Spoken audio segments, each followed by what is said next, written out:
It didn't arrive like a storm. No thunder, no downpour, just a slow, creeping fog. At first I thought I was just tired, but sleep didn't help. Mornings felt like waking from a marathon, my mind heavy, the world losing its color. Joy faded so gradually I barely noticed until it was gone. This wasn't just tiredness, it was a weariness of the soul. The things I loved became chores. Smiling felt monumental. I withdrew, not from anger, but because pretending to be okay was exhausting. I looked in the mirror and didn't recognize myself. The light in my eyes was gone. I was functioning, working, eating, answering questions, but not living. I was a ghost haunting my own life, separated by invisible glass.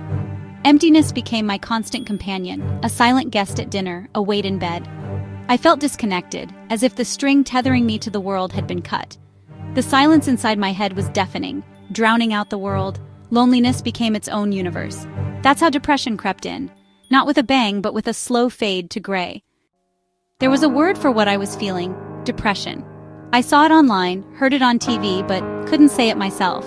The word felt heavy, permanent, like admitting defeat. Depression was for other people, people with tragedy.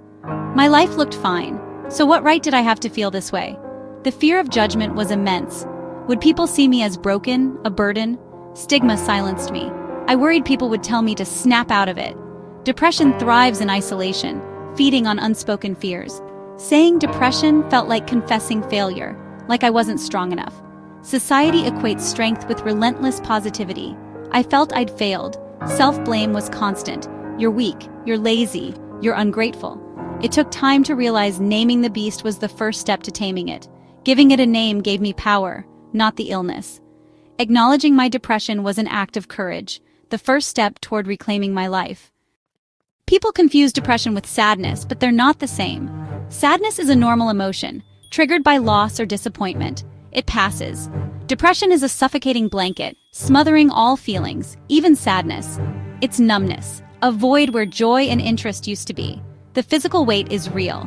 Limbs heavy, brain foggy, simple tasks overwhelming. Concentration vanishes, conversations blur. The fog is frustrating and isolating. Hopelessness is the bedrock.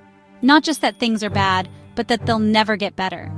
Depression rewrites your past and colonizes your future with emptiness. It's a convincing liar, stealing hope, the engine of survival. Indifference sets in. You stop caring about work, hobbies, friends, even yourself. Life happens behind soundproof glass.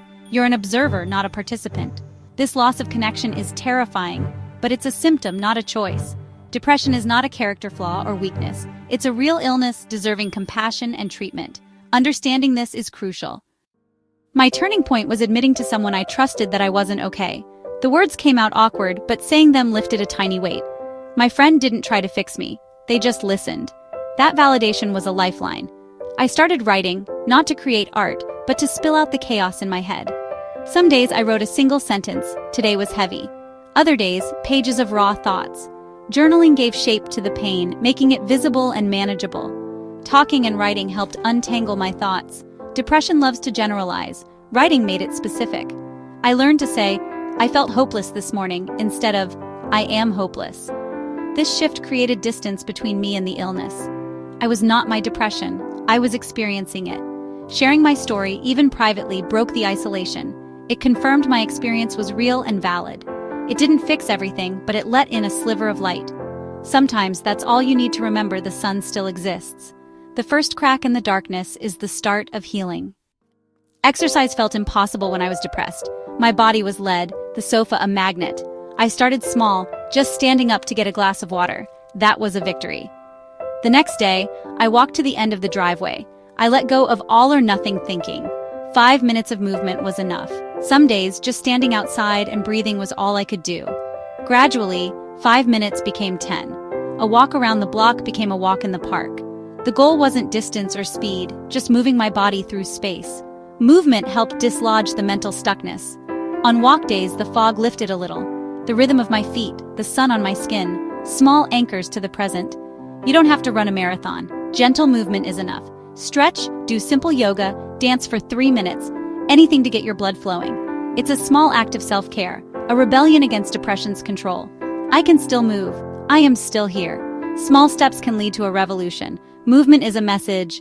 Depression doesn't own this body. Depression pulls you into past regrets and future fears. The present barely exists.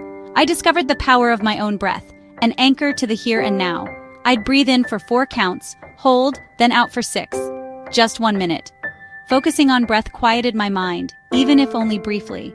I used this whenever anxiety rose, a portable emergency brake for my mind.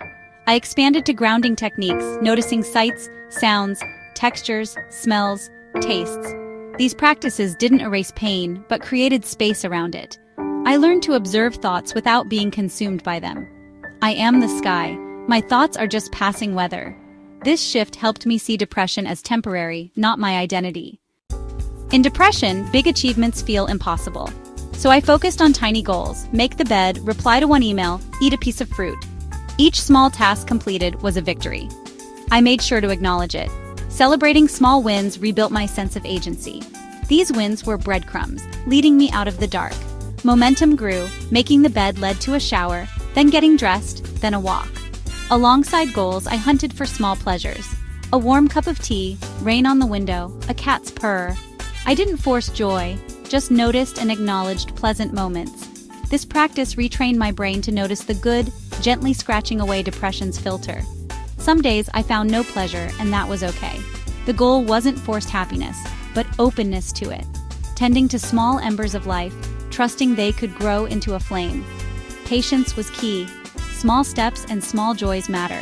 They are the start of coming back to life. Recovery isn't a straight line. There are good days and bad days.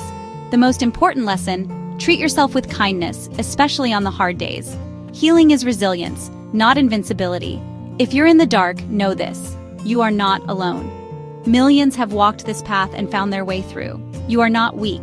It takes strength to fight your own mind. You are not a burden. Your life has value, even when you can't feel it.